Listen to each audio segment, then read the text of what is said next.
Oi, meu nome é Padre Mark Schmitz e você está ouvindo o podcast A Bíblia em Humano, onde encontramos a voz de Deus e vivemos a vida através das Escrituras. O podcast original, The Bible in a Year, foi produzido pela Ascension e essa é a versão brasileira traduzida pelo leitor e dublada pelo Leandro. Usando a linha do tempo da Bíblia Grande Aventura, vamos ler de Gênesis até Apocalipse, descobrindo como se desenrola a história da salvação e como nos encaixamos nessa história hoje. É o dia 262, vamos ler os capítulos 14, 15, 16 e 17 de Mateus. São 4 capítulos do Evangelho de São Mateus hoje.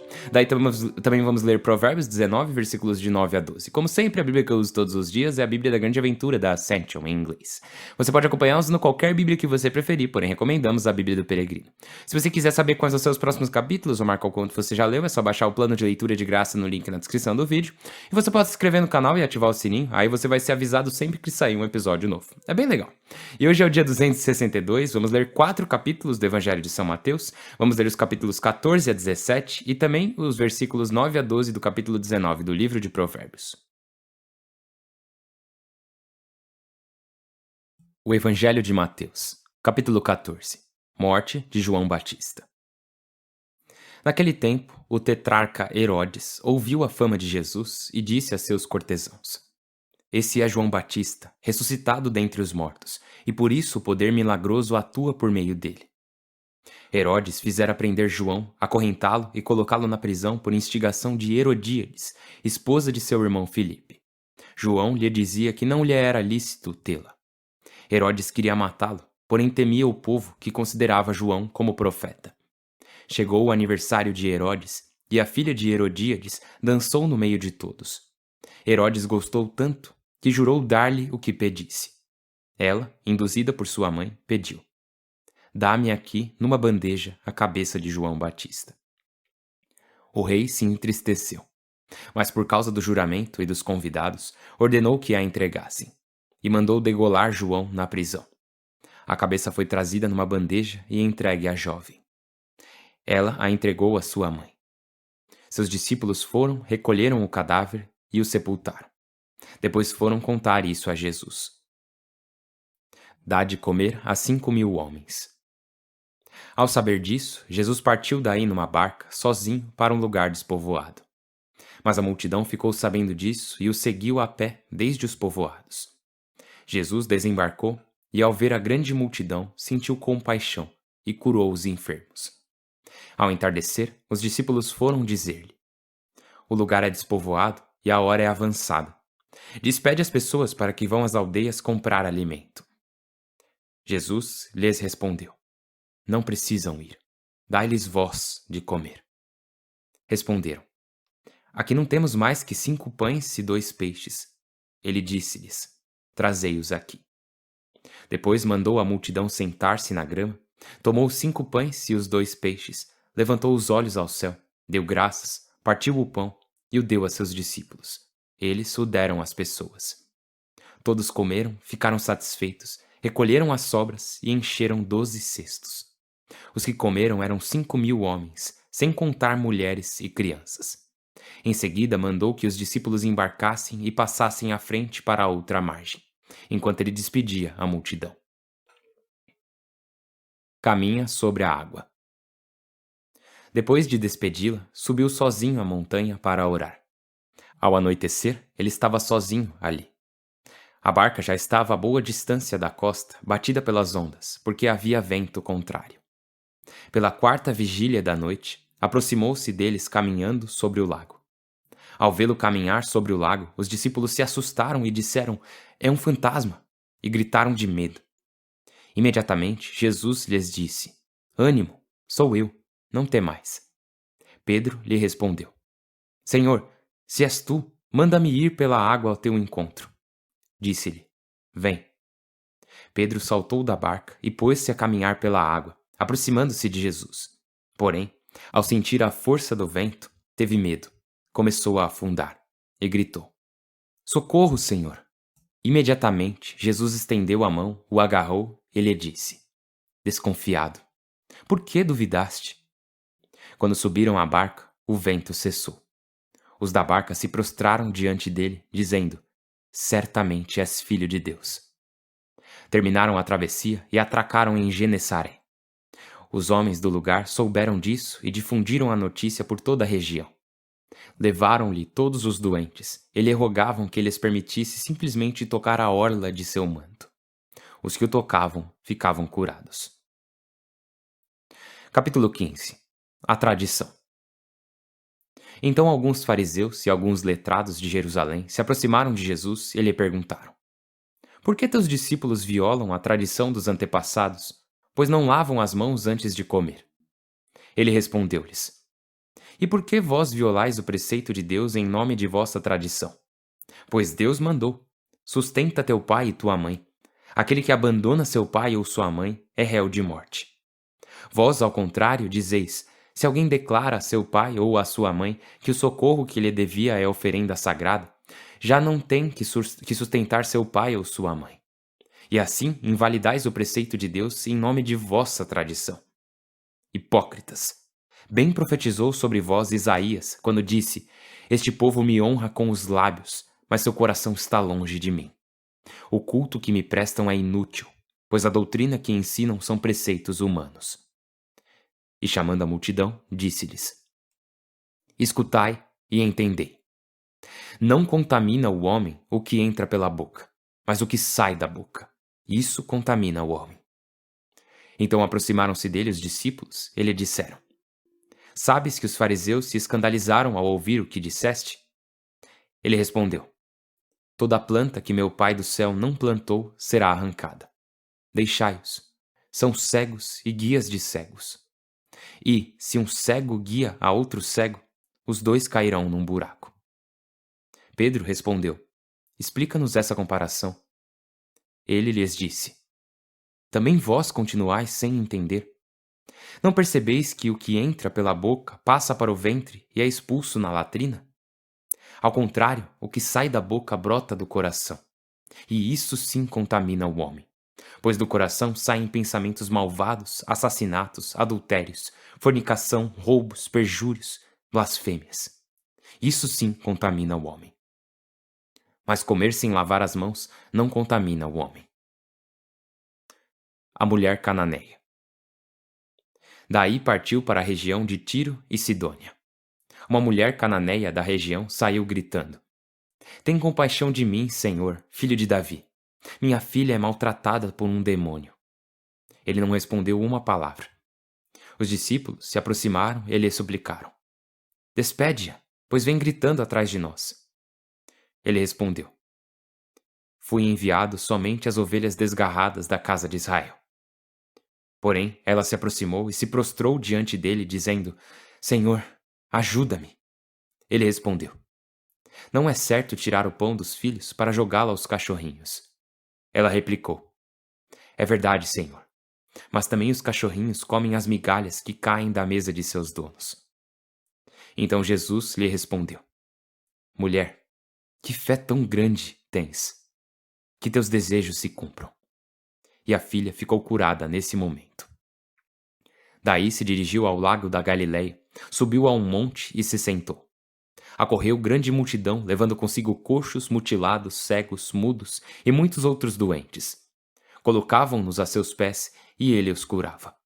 De modo que a multidão estava admirada vendo mudos falar, mutilados sarar, coxos caminhando, cegos com visão.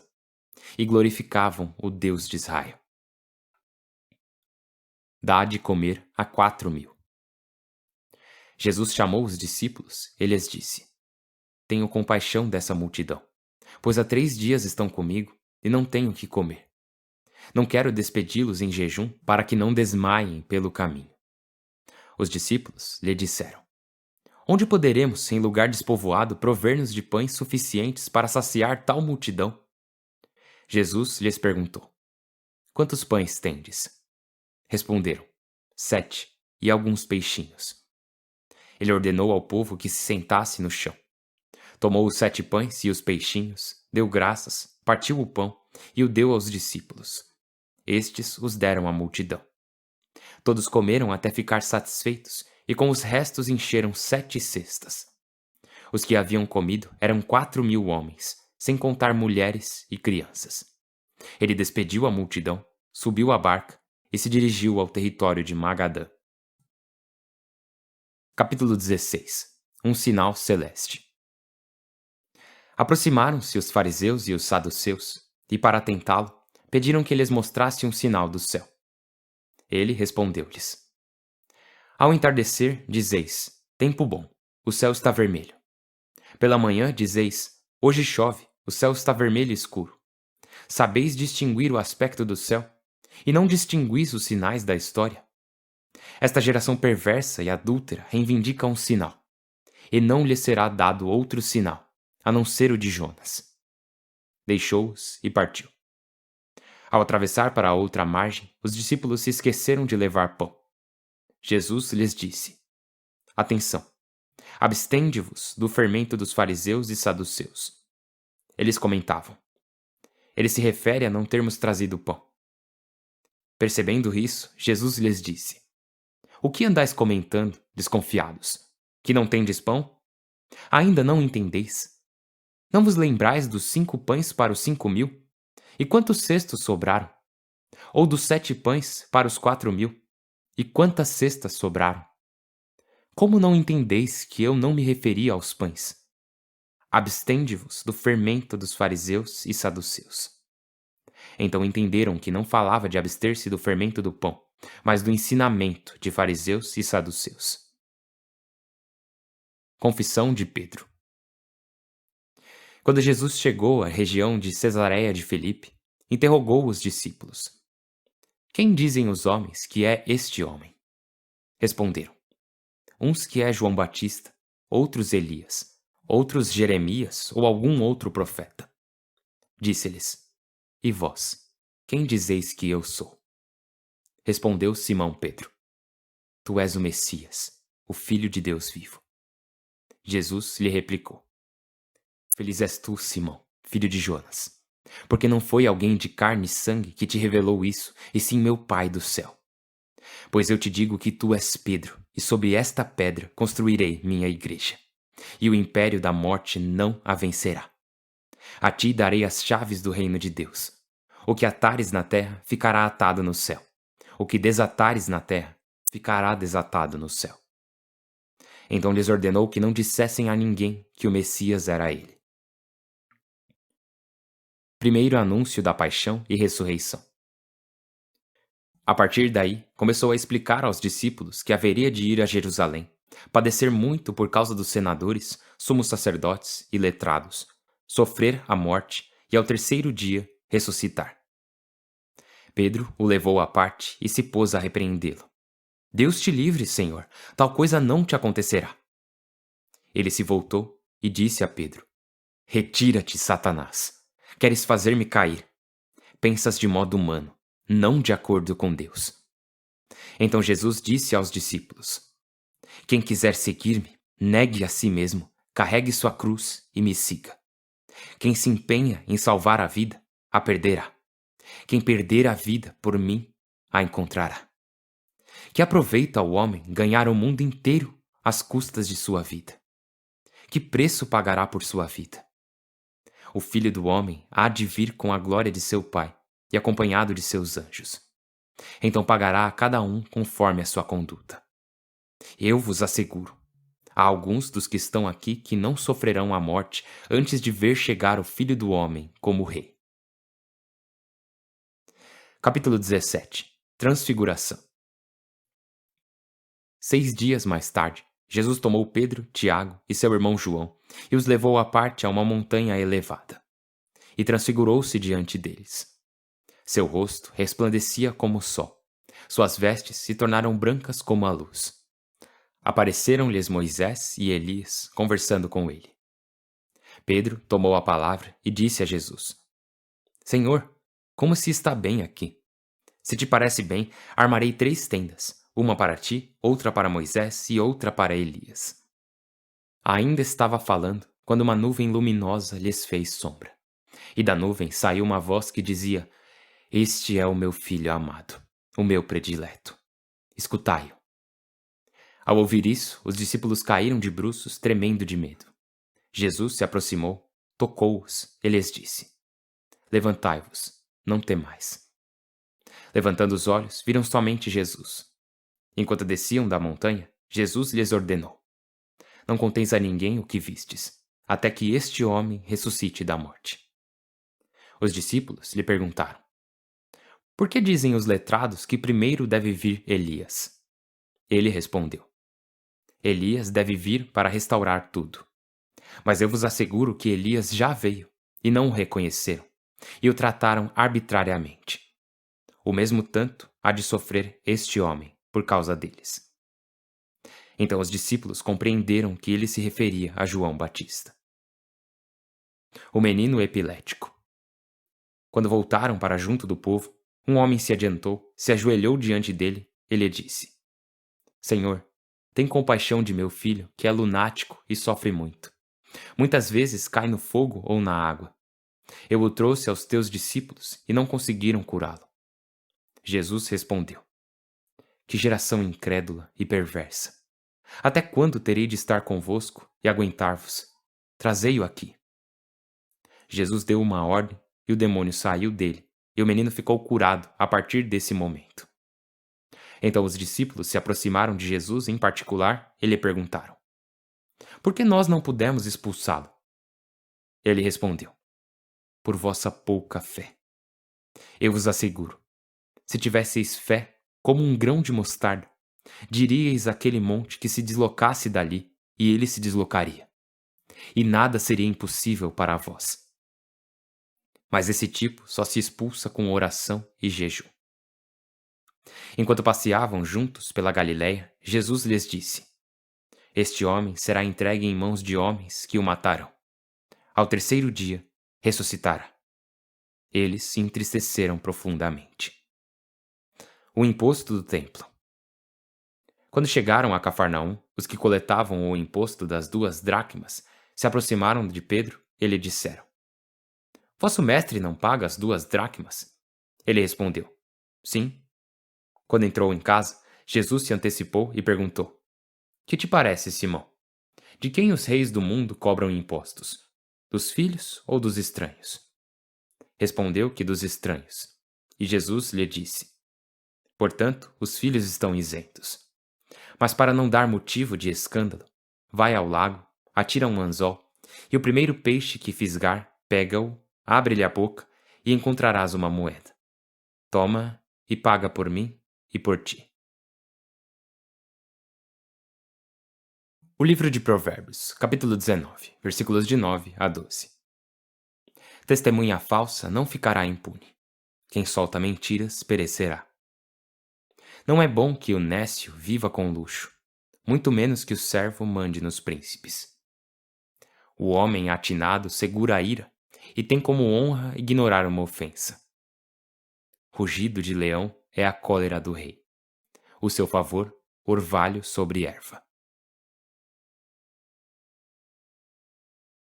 Pai do céu, nós te agradecemos, te louvamos e glorificamos o teu nome. Senhor Deus, pedimos nesse dia que aceites nosso agradecimento, que aceites nosso louvor, porque tudo aquilo que é bom vem de ti. Tudo que temos de bom em nossas vidas veio de ti. Então, muito obrigado. Por favor, Senhor Deus, aceite nosso louvor, aceite nosso agradecimento. Em nome de Cristo, nosso Senhor. Amém. Em nome do Pai, do Filho e do Espírito Santo. Amém. Nossa, já estamos praticamente na metade do Evangelho de Mateus.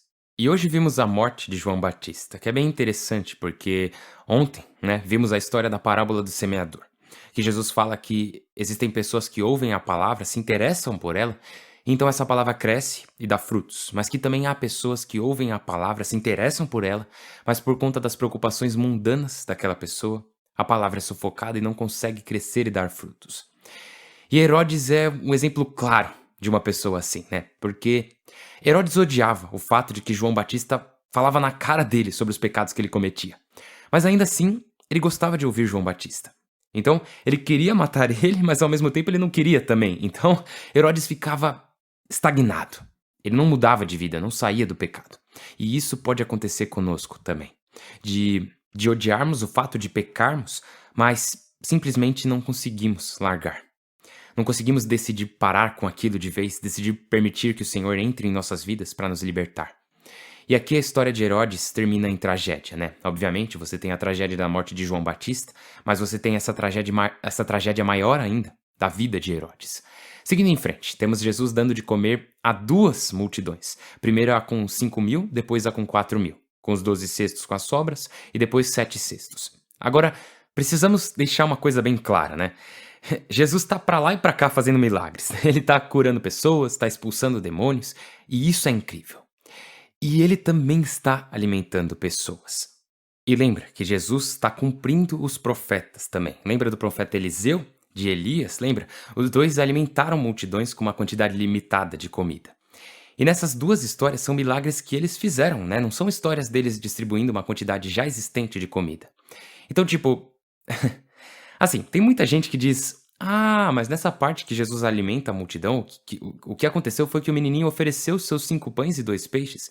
Então, quando o resto das pessoas viu isso, elas resolveram oferecer o que tinham também, e assim deu comida o suficiente para todo mundo.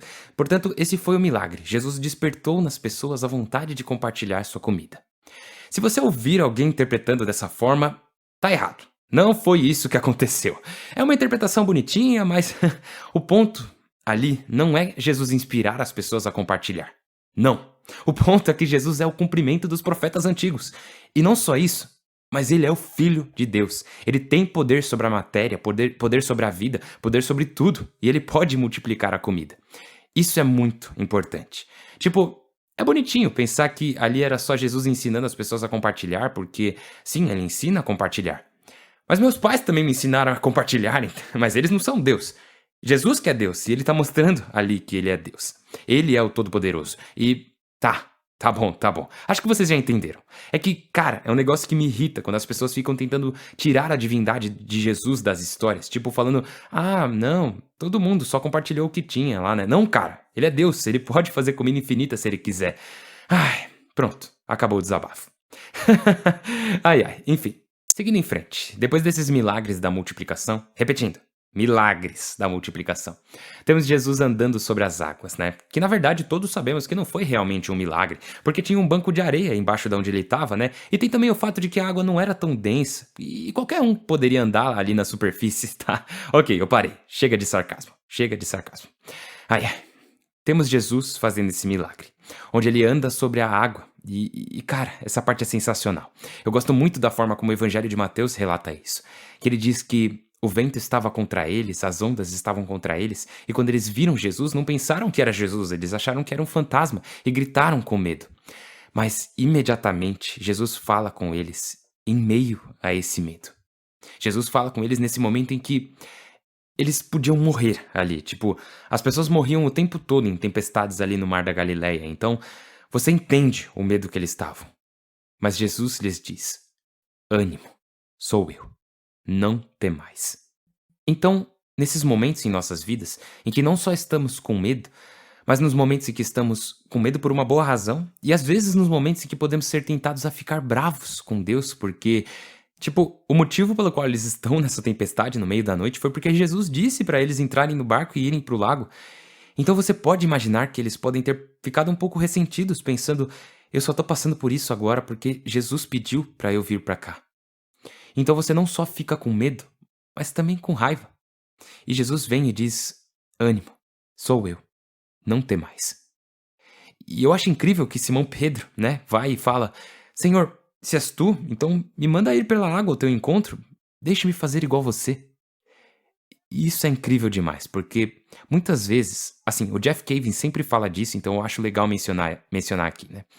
Que muitas vezes pensamos que seguir Jesus, né, ser cristão, significa, eu acredito que ele exista, ou então, eu penso igual a ele. E sim, significa isso, mas também significa que somos chamados a fazer o que Jesus faz. E Simão aqui está dizendo, Senhor, se tu és o mestre e eu sou o aluno, se és o mestre e eu sou o discípulo, e o objetivo é que o discípulo possa fazer o que o mestre faz, então me mande vir até ti sobre as águas. É isso? Ou o Senhor quer que nós só observemos e fiquemos ao teu redor? E Jesus diz, vem. Cara, isso é incrível demais. Jesus não diz, tá doido, Simão, né? Daqui a alguns capítulos eu vou te chamar de rocha, e rochas afundam, elas não andam sobre a água, não. Jesus diz, vem. E Simão, junto de Jesus, por uns instantes, faz o impossível. Sim, depois ele afunda. Sim, Jesus o repreende, desconfiado porque duvidaste. Mas houve um momento em que Simão Pedro estava andando sobre a água. Ele estava fazendo algo impossível. E isso é o que somos chamados a fazer. Quando seguimos a Jesus, somos chamados a não simplesmente fazer o que já poderíamos fazer sozinhos. Somos chamados a fazer o que nunca poderíamos fazer sozinhos. Somos chamados a amar de uma maneira que nunca poderíamos amar se fôssemos apenas nós. Somos chamados a viver de uma maneira que nunca poderíamos viver se fôssemos apenas nós. E isso é muito importante de entender. Eu sei que o nosso tempo tá acabando, eu não quero fazer o episódio ficar muito grande. E quando eu digo que o tempo tá acabando, não é que tem um cronômetro certinho, é que eu não quero pegar muito tempo de vocês. Mas eu quero falar alguma coisinha sobre o capítulo 15 e um pouquinho sobre o capítulo 16 também. No capítulo 15 temos a tradição dos antepassados. E essa tradição é uma coisa muito importante porque os fariseus dizem: por que teus discípulos comem sem lavar as mãos? Então, eles falam isso porque o mandamento da lei de Moisés é que você se purificasse antes de oferecer seu sacrifício no templo. Então, assim, os fariseus não estavam falando isso com más intenções. Eles pensavam que, se é bom nos purificarmos quando entramos no templo, por que não nos purificarmos o tempo todo? Como quando comemos, quando vamos dormir, quando acordamos pela manhã. Então, eles estavam tentando estender as boas práticas do templo para o resto de suas vidas, o que é uma coisa boa. Mas nisso, eles acabaram sendo super rígidos em cumprir algo que era opcional, enquanto ignoravam algumas coisas obrigatórias. Por exemplo, eles tinham a ideia de que, se eu dedicar meu dinheiro a Deus, esse dinheiro fica reservado para Deus, então eu não vou poder usá-lo para cuidar dos meus pais, por exemplo. Mas não está errado, porque eu dediquei ele a Deus, quando na verdade sabemos que o quarto mandamento é honrar pai e mãe. Então, ao fazer isso, eles estavam tentando evitar o mandamento de cuidar dos pais, escolhendo essa coisa que era algo opcional. Não era nenhum mandamento, que é de dedicar suas posses a Deus. E é isso que muitos de nós somos tentados a fazer, né? De fazer tudo menos o que Deus realmente quer que você faça. E podemos cair nessa armadilha. Agora, no capítulo 16, vemos Jesus indo para Cesareia de Filipe. Falamos sobre isso antes, quando estávamos passando pelo livro de Isaías, né? Como Jesus leva os discípulos para Cesareia de Filipe, que fica cerca de uns 50 quilômetros a norte de Cafarnaum. Eles fazem essa caminhada e... assim, se você for para a Terra Santa e for até Cesareia de Filipe, você vai ver que é uma grande rocha. E quando eu digo rocha, é como se fosse penhascos, grandes penhascos, tipo com dezenas de metros de altura. E construídos nessa rocha estão igrejas, templos, né? Então Jesus pergunta a eles: quem vocês dizem que eu sou? E Simão diz: tu és o Messias, o Filho de Deus vivo. E Jesus diz: feliz és tu, Simão, filho de Jonas, porque não foi alguém de carne e sangue que te revelou isso, e sim meu Pai do céu. Pois eu te digo que tu és Pedro, e sobre esta pedra construirei minha igreja. E, cara, isso é incrível, porque assim, Jesus não tinha PowerPoint, ele teve que ir até lá, até Cesareia de Filipe, para dar esse ensinamento para eles. Que, sim, é isso mesmo. Agora você, Simão, é Pedro, Kefa, ou pedra. E sobre esta rocha, assim como você vê atrás de mim que tem igrejas construídas na rocha, sobre esta rocha, aqui, eu construirei a minha igreja. E o império da morte não a vencerá. E eu lembro de quando eu era mais novo, assim, essa parte aqui não se trata só do papado, né? E já falamos sobre isso em Isaías, do Al-Habayit, que Jesus diz: a ti darei as chaves do reino de Deus, o que atares na terra ficará atado no céu, o que desatares na terra ficará desatado no céu. Mas não só isso. Quando eu era mais novo, eu lembro que eu pensava: os portões do inferno, ou, que nem tá na nossa tradução, o império da morte, não a vencerá. Eu pensava que isso significava que o inferno não destruiria a igreja. O inferno, mesmo que a igreja fique muito ruim, o inferno não conseguirá destruí-la. Mas não é isso que Jesus está dizendo. Ele diz: os portões do inferno, o império da morte não a vencerá. E ele está dizendo não que o inferno está atacando a igreja, mas ele está dizendo que o império da morte não poderá impedir sua própria destruição pela igreja de Cristo. O império da morte não impedirá o poder de Deus, seu reino na terra, de destruir o reino do maligno com seu poder. E isso aqui é sensacional, porque a igreja não está numa postura defensiva, mas sim de ataque. E você e eu fazemos parte dessa igreja. Você e eu fomos feitos membros do corpo de Cristo, filhos e filhas do nosso Pai. E então sim, temos essa postura defensiva de que Deus está conosco, Deus está a nosso favor, que Ele nos ama, cuida de nós. Mas também temos essa postura ofensiva, que é o que precisamos expor à luz de Deus. Onde podemos brilhar à luz de Cristo? Onde a graça dele precisa ser revelada? onde a esperança em Deus precisa ser proclamada, onde o amor dele precisa ser levado. Porque há muitos lugares sem amor, sem esperança, sem luz em nosso mundo. Então, se devemos estar na ofensiva, nós, membros da igreja, cuja qual vencerá o império da morte, onde você e eu podemos trazer luz hoje, onde não há luz? Onde você e eu podemos trazer esperança hoje, onde não há esperança? Onde você e eu podemos trazer amor hoje, onde não há amor? E isso pode ser na vida de uma pessoa que, de repente, está do seu lado, da pessoa que mora na sua rua. E não precisa ser alguém de outra cidade, de outro estado ou de outro país. Pode ser alguém que mora com você. Acho que isso é algo que vale a pena levar para a oração. Beleza, pessoal, terminamos esse dia. Dia 262, que bênção. Eu estou rezando por você, por favor, reze por mim. Meu nome é Padre Mike e eu mal posso esperar para te ver amanhã. Deus abençoe.